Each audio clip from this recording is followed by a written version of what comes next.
Hello, I'm John Rossi, a touring drummer with the love of all things animal. When I'm on the road, I visit as many zoos, aquariums... Hey, wait a minute. What's going on? Hey, what's going on there? Hello? Hello? Hello? We interrupt your regularly scheduled program to bring you Rossifari Zoo news. News you can use from the world of zoos and conservation. Every week, we bring you breaking news and analysis from around the globe, featuring the animals you love and the people who care for them. And here's your anchorman, John Rossi.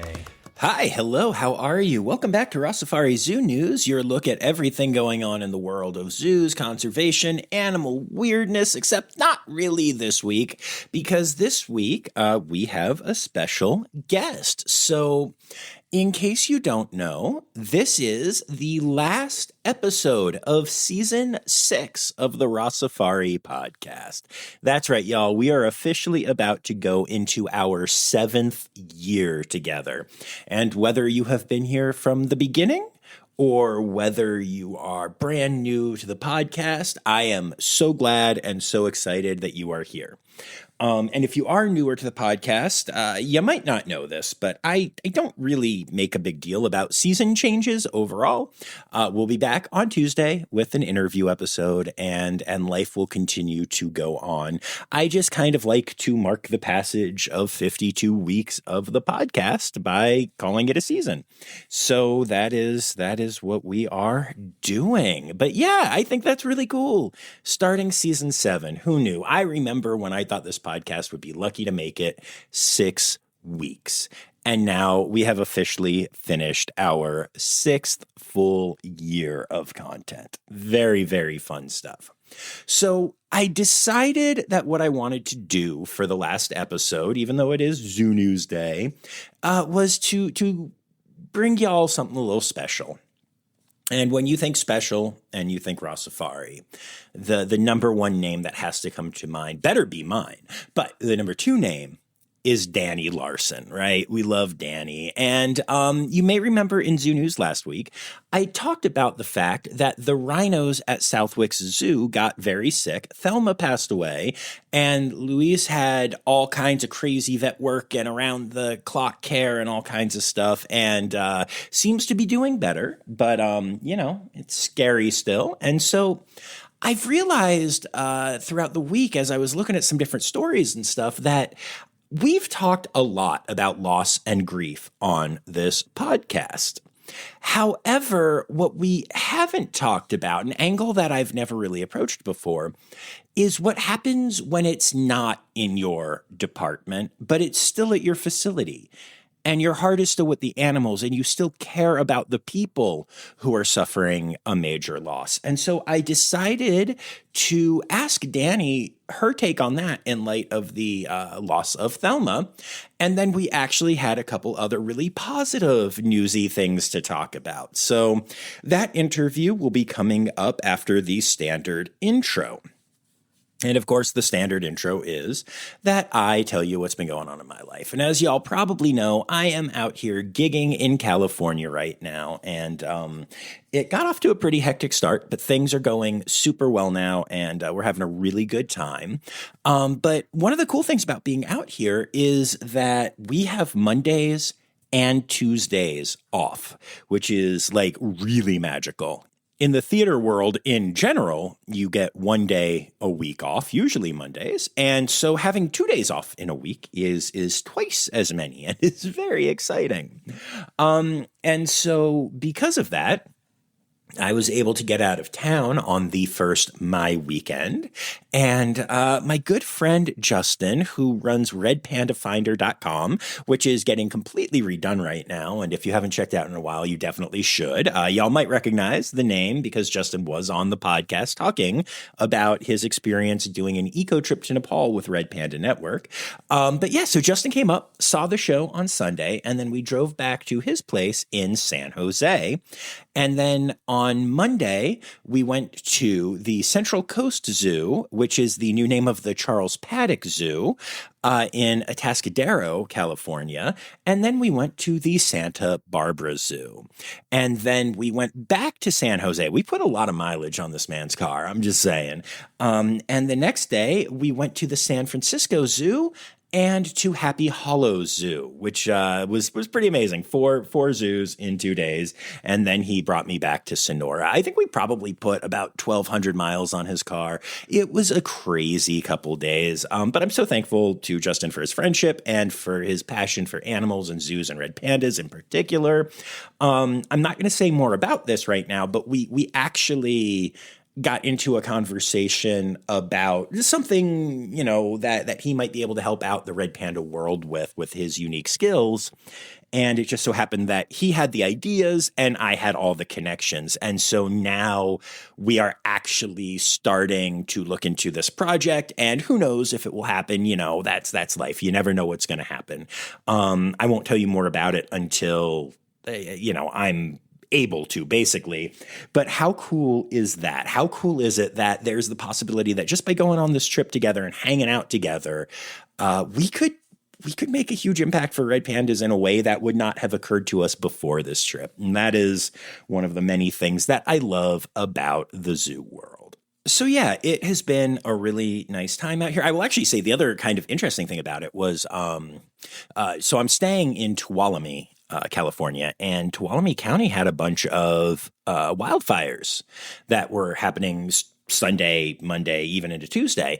And when we drove to San Jose after the show, we drove right past one, and actually one of the roads that we would normally take was closed because of it. So it was extra nice to get out of town while the wildfires were happening. So yeah, that was cool. If you heard about the wildfires out here, they are under control now and I am safe now. But I will say it was close enough to where I'm staying that I actually packed up everything as though I was leaving the gig and kept most of it just in Justin's car, in his trunk, and, packed for my normal trip regularly. But I didn't want to leave anything here just in case. So it's been interesting. Over the years gigging, I have been in hurricanes, tornadoes, now wildfires. It's you go through a lot when you travel through the whole country. It's very interesting and very kind of a unique experience. So yeah, so that is what is going on in my world. And I'm just so excited to have y'all here and get ready to launch season 7. So I will open up the interview with Dani here in a moment. But before I do, don't forget to hit subscribe so you don't miss any episodes. Don't forget to follow along on the socials at Rossifari, at Rossifari Pod on the TikTok machine.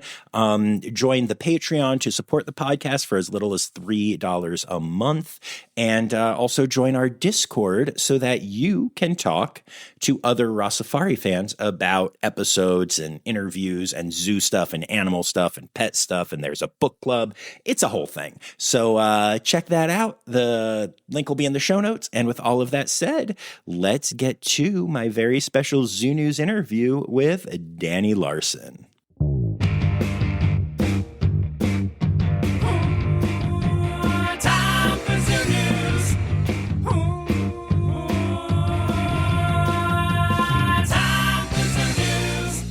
So you got the new iPhone? Yeah, we always do that.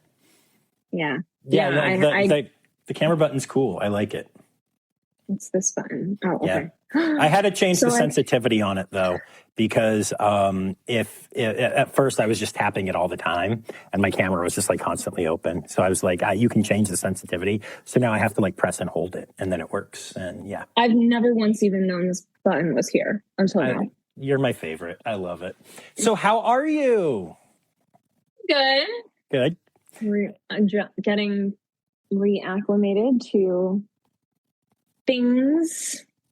Things are good. Things are good to get acclimated to. So I guess it's the least necessary thing in the world, but go ahead and introduce yourself. My name is Dani Fourier. Oh, busted. That was crazy. Oh my God. I haven't done that in a long time. My name's Dani Larson, and I am the curator at Southwick Zoo. Curator at Southwick Zoo. Yes. Mm-hmm. You did mention to me that you need to spend some time with Paul, and apparently you really need to spend some time with Paul because you're forgetting your last name. So, Yeah, that's not good.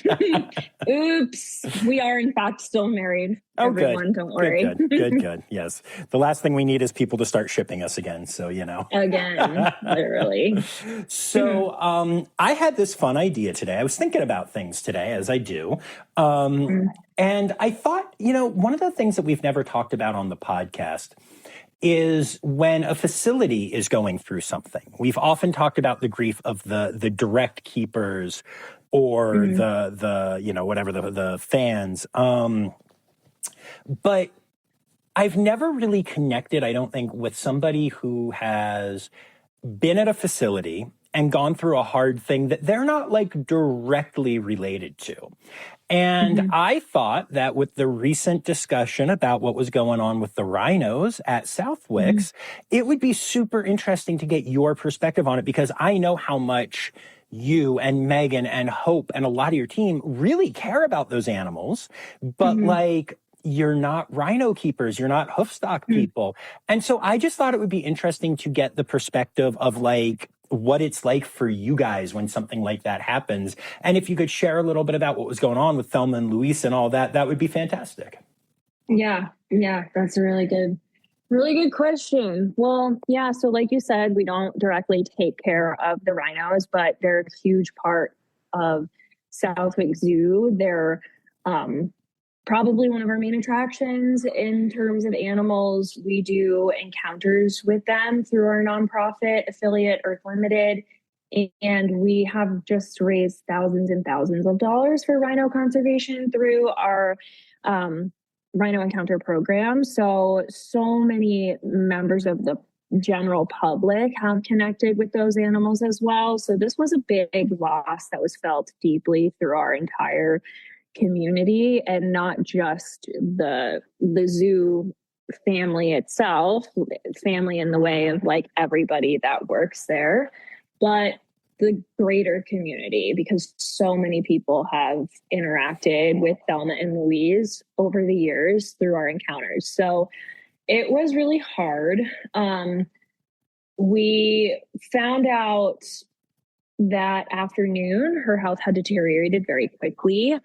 And it was kind of internal knowledge for a while because nobody had any clue how this possibly could have happened. And there's still kind of information that our vet team is still trying to gather, because these things take a lot of time and lots of testing needs to be done.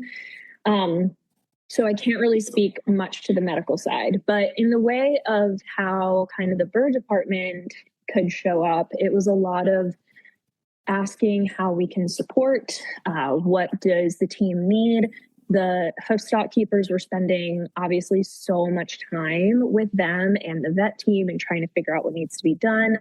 I remember Megan had written in our GroupMe, our zookeeper group, hoofstock, do you need help with anything? Is there husbandry that you guys still need to do? Can we hop in the truck and help a hoofstock keeper with husbandry so other keepers can be with the rhinos, and helping Sam, our vet, Dr. Sam.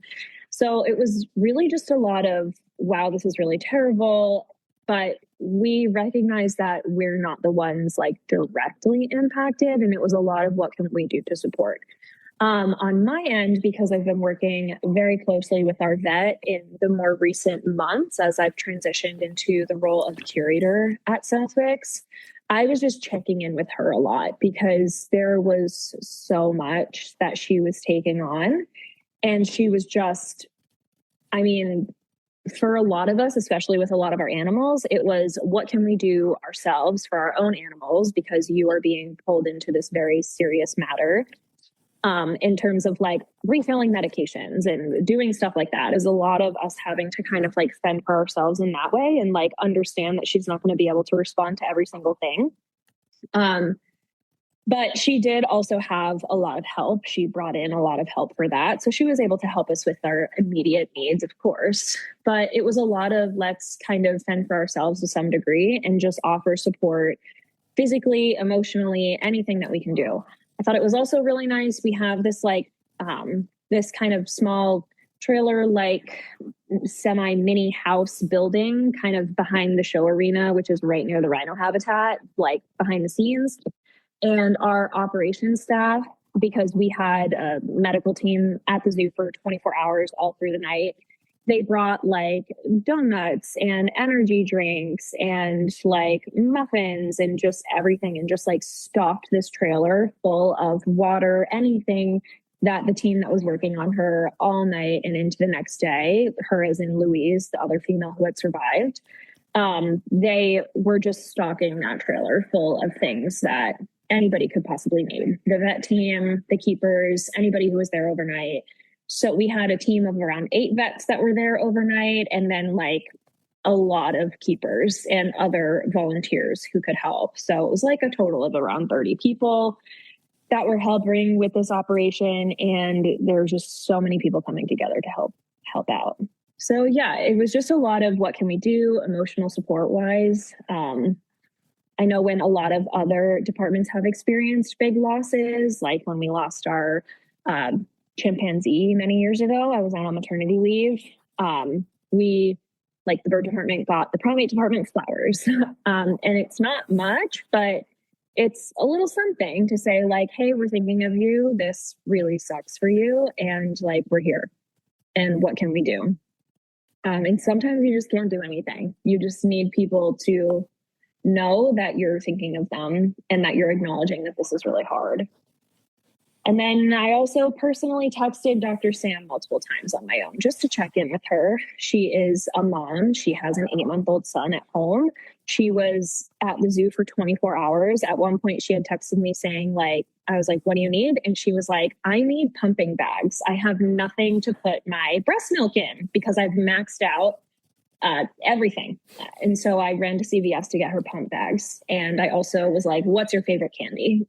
Got her some peanut butter M&Ms. So good choice, Dr. Yeah, Sam. right? Yeah, I like it. Really good like choice. Yeah. She's got good taste.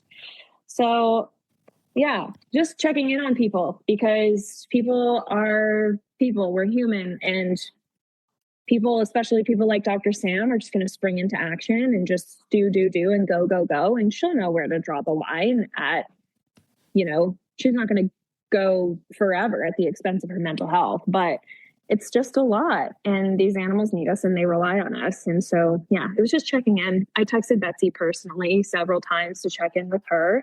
She was very upset and distraught. So, well, yeah, those are like really her babies. Yeah, pretty much. So it was just shocking, and it was really hard for our whole zoo. And we're still feeling it. I mean, Louise is doing a lot better, but she is under very, very strict medical supervision. And she's looking good so far. The team has been working on voluntary blood draw training, which to my knowledge is going really well.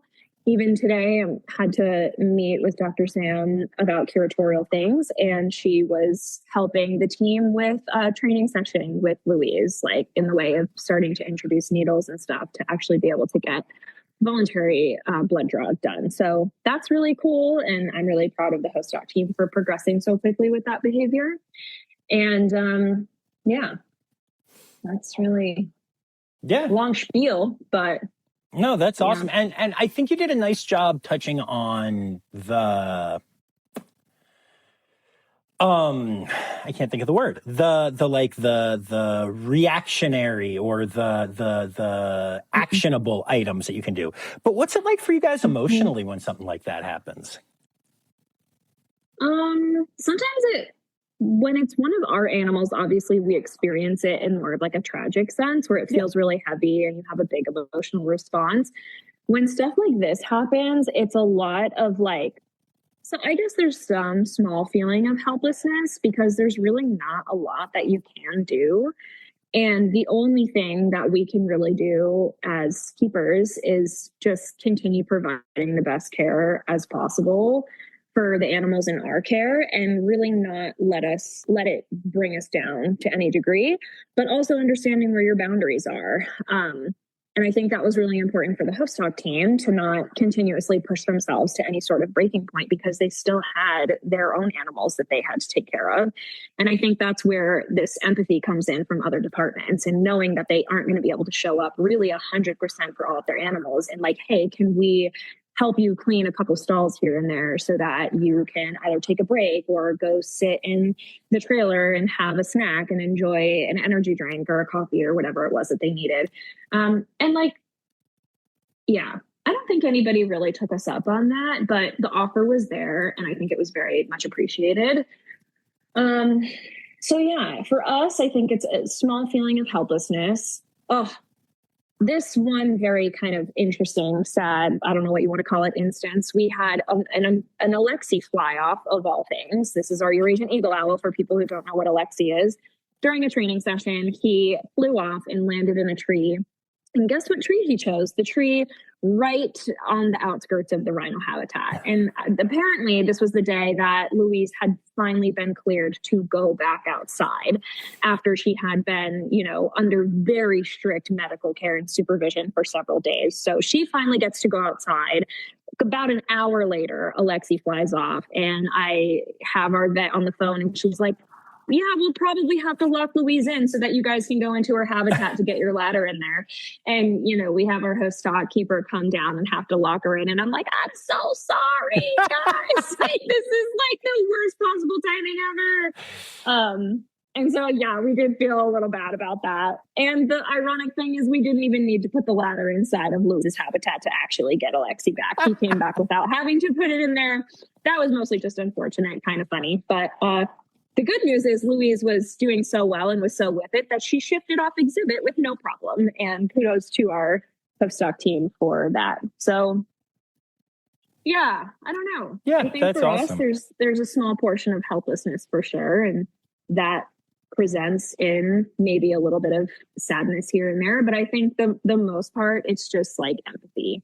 And I think morale overall is kind of low, but the way that people showed up and came together and provided support in whatever way possible, even if that just meant stacking a trailer with snacks and beverages, they did it. And it was lovely. Everyone was very supportive. Very cool. Very cool. Now, I do have two other things we need to discuss before I let you go spend time with your husband so you can remember your last name. First of all, I'm very mad at you right now. Oh my God, why? Like, I'm so mad at you. You didn't tell me about this new position at the zoo. Like, not even in all the texting we've done. No, we've talked about kids and life and all of the normal friend things. You absolutely did not tell me that you're just like curator now. Did you find out just now? Yes. On the podcast? Yes. I'm so mad at you. Oops. To be fair, lately the conversation has been more about what's going on in Zoe and my life, to be fair. Yeah, there's a you lot guys going have some on. really big things going on. Yeah, so that's fair. But when did this happen? Tell me everything. Totally thought you knew. Oh my God, this is crazy.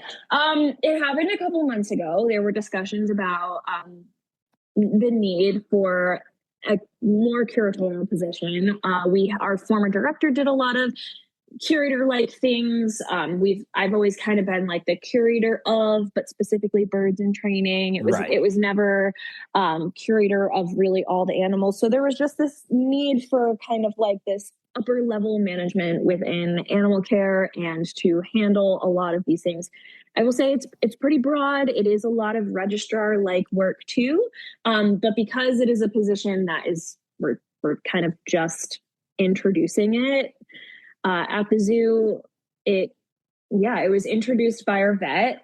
She thought I would be a really good candidate because of the success that I've had with the bird department, and also the success that I had getting our Eurasian eagle owls on the SSP and figuring out all of their genetics and everything, and kind of having to jump through a couple hoops to get that kind of information. It just ended up being something that I was like, wow, I really kind of am enjoying this.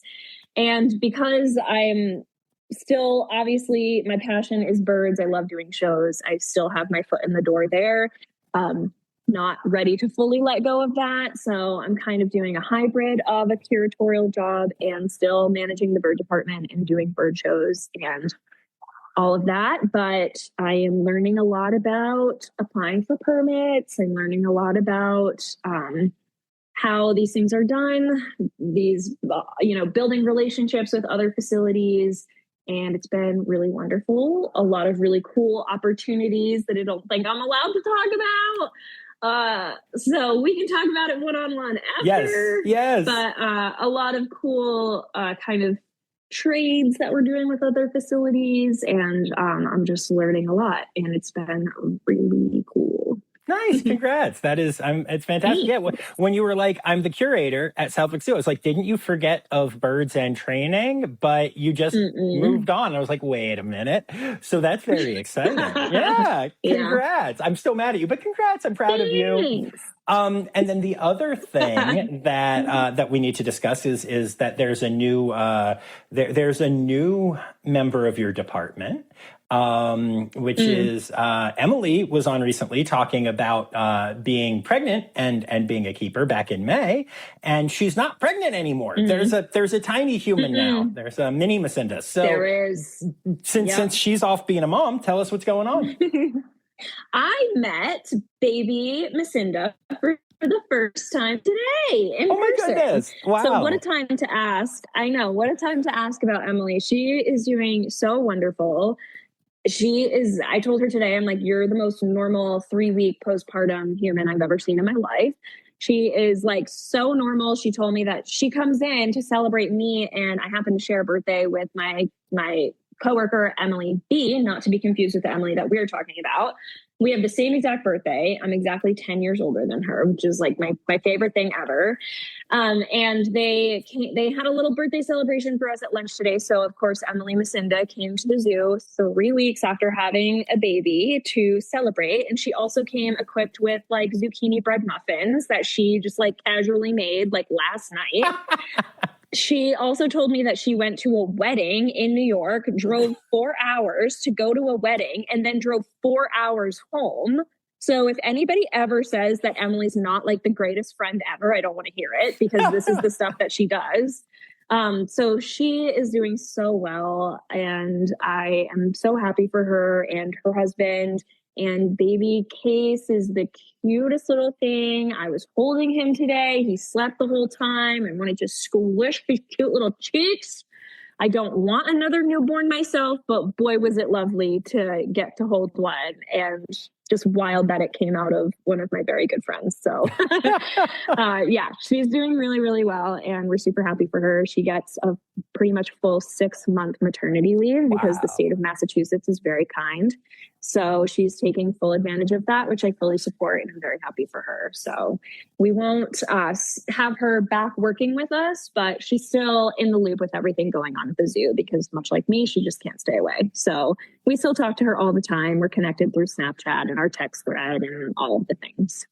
Very cool. Yeah, I am so excited. I'm still a little bummed because I thought she was going to name it Rossifari, but she went with Case, and that's fine, I guess. I thought Rossifari was the middle name or something. Yeah, I forget what we settled on, but you know. Yeah, no. Yeah, she's doing great. Good. Awesome. Well, thank you for sharing all of this. I super appreciate it. You're super welcome. Okay, bye. Bye. Oh, animal, oh, animal, animal holidays. Animal, oh, animal holidays. Hey! All right. So as this episode comes out, it is still technically July for a couple of days. And July is Plastic Free July, National Bison Month, Parks and Recreation Month, and Wild About Wildlife Month. And then July 31st is World Ranger Day and National Mutt Day. And I know that even though I'm a whole country away, I'm going to be celebrating my favorite mutt, my little Buzz, that day. And then we get into August. And August is Asian Elephant Awareness Month, National Catfish Month, National Parks Month, and August is for Antelope Month. For the individual days, on the 1st, we have Marine Protected Areas Day and Manga Bay Awareness Day. The 2nd is Golden Lion Tamarin Day and launches International Assistance Dog Week.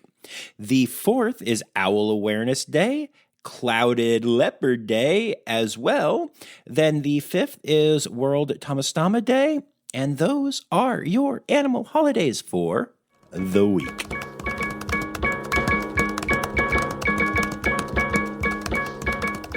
All right, so there you have it, friends. Another episode of Rossifari Zoo News, the last one of Season 7, and with, Season 6. It's Season 6. It's not the last one of Season 7, because the next one's the first one of Season 7.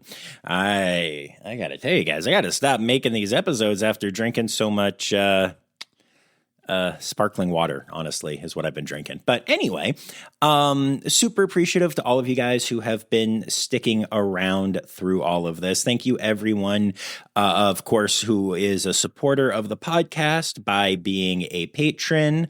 And especially thank you to my Red Panda level patrons, Dr. Laura Shank, Dr. Stephen Williamson, Barbara Bennett, Jenny Owens, Melissa Reed, Carrie Kirkpatrick, John Lewis, who is also here for stickers, Kevin Williams, and my new best friend, Cormac McMuffin. Meow.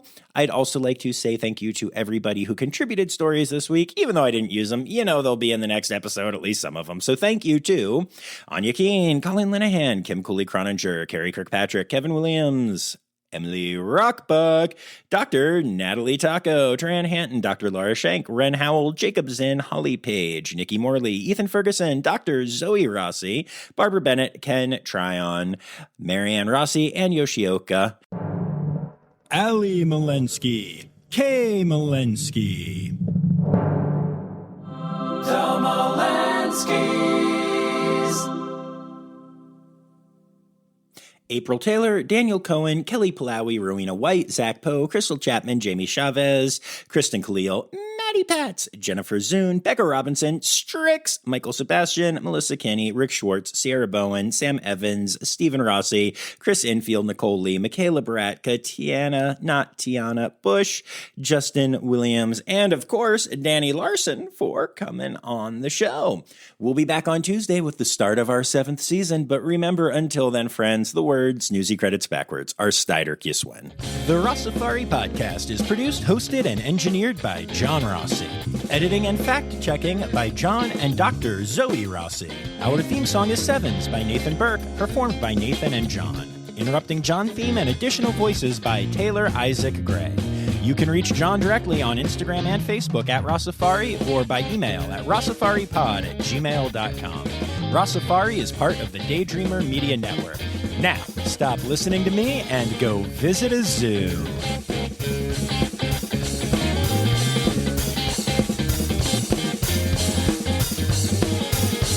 Malinsky jingle. Oh my...